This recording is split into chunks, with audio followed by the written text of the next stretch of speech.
قرآن پاک کی سب سے بڑی سورہ کی 255ویں آیات کو آیت الکرسی کہا جاتا ہے اور اس کی فضیلت احادیث سے ثابت ہے۔ سیدنا ابی بن کعب بیان کرتے ہیں کہ نبی کریم صلی اللہ علیہ وآلہ وسلم نے ان سے پوچھا کہ اے ابو منذر، کیا تم جانتے ہو کہ تمہارے پاس کتاب اللہ کی سب سے زیادہ عظمت والی آیت کون سی ہے؟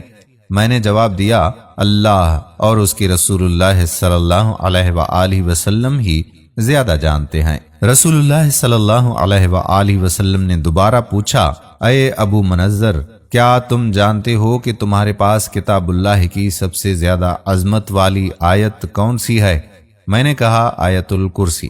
تو رسول اللہ صلی اللہ علیہ وآلہ وسلم نے میرے سینے پر ہاتھ مارا اور فرمایا کہ اللہ کی قسم، تو نے درست کہا ہے، اے ابو منذر، تمہیں علم مبارک ہو۔ حضرت ابو امامت رضی اللہ تعالی عنہ بیان کرتے ہیں کہ نبی کریم صلی اللہ علیہ وآلہ وسلم نے فرمایا کہ جو ہر فرض نماز کے بعد آیت الکرسی پڑھے گا، اسے جنت میں داخل ہونے سے صرف موت ہی روک سکتی ہے۔ اسی وجہ سے ہر فرض نماز کے بعد آیت الکرسی کی تلاوت کا حکم دیا گیا کہ اس کو پڑھنے والے اور جنت کے بیچ میں صرف موت کا فاصلہ ہوتا ہے۔ سوتے وقت آیت الکرسی پڑھنے والا صبح تک شیطان سے محفوظ رہے گا۔ صحیح بخاری کی روایت سے یہ ثابت ہے کہ جو انسان سونے سے پہلے آیت الکرسی کی تلاوت کرے گا، صبح تک اس کی حفاظت کا ذمہ اللہ کے حکم سے فرشتے کریں گے۔ امام ابن حنبل رحمت اللہ علیہ کا کہنا ہے کہ اسما بنت یزید بن السکن رضی اللہ تعالی عنہا کہتی ہیں کہ میں نے رسول اللہ صلی اللہ علیہ وآلہ وسلم کو یہ فرماتے ہوئے سنا کہ الف لام میم میں اللہ تعالیٰ کا اسم اعظم ہے۔ اس سے مراد یہ ہے کہ آیت الکرسی کی تلاوت جس سبب سے بھی کی جائے، چونکہ اس میں اللہ تعالیٰ کو اسم اعظم سے پکارا جا رہا ہوتا ہے تو اس کا جواب ضرور ملتا ہے۔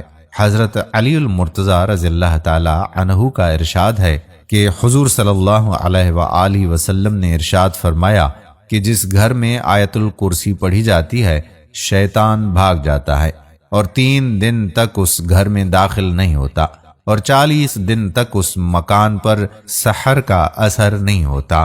حضرت خواجہ معین الدین چشتی اجمیری رحمت اللہ علیہ فرماتے ہیں کہ فتویٰ زہریہ میں تحریر ہے کہ حضور صلی اللہ علیہ وآلہ وسلم نے فرمایا کہ جو شخص آیت الکرسی پڑھ کر گھر سے نکلے تو اللہ تعالیٰ 70,000 ملائکہ کو حکم دیتا ہے کہ اس کے واپس آنے تک اس کے لیے مغفرت کی دعا کرتے رہو، اور جو شخص آیت الکرسی پڑھ کر گھر میں داخل ہوگا اس کے گھر سے اللہ تعالیٰ مفلسی کو دور فرما دے گا۔ اللہ تعالیٰ ہم سب کو قرآن پاک کی ہر آیت کی فیوز و برکات سمیٹنے کی توفیق عطا فرمائے، آمین ثم آمین۔ دین کی بات پھیلانا صدقہ جاریہ ہے، ثواب کی نیت سے ویڈیو کو شیئر ضرور کیجیے۔ جزاک اللہ۔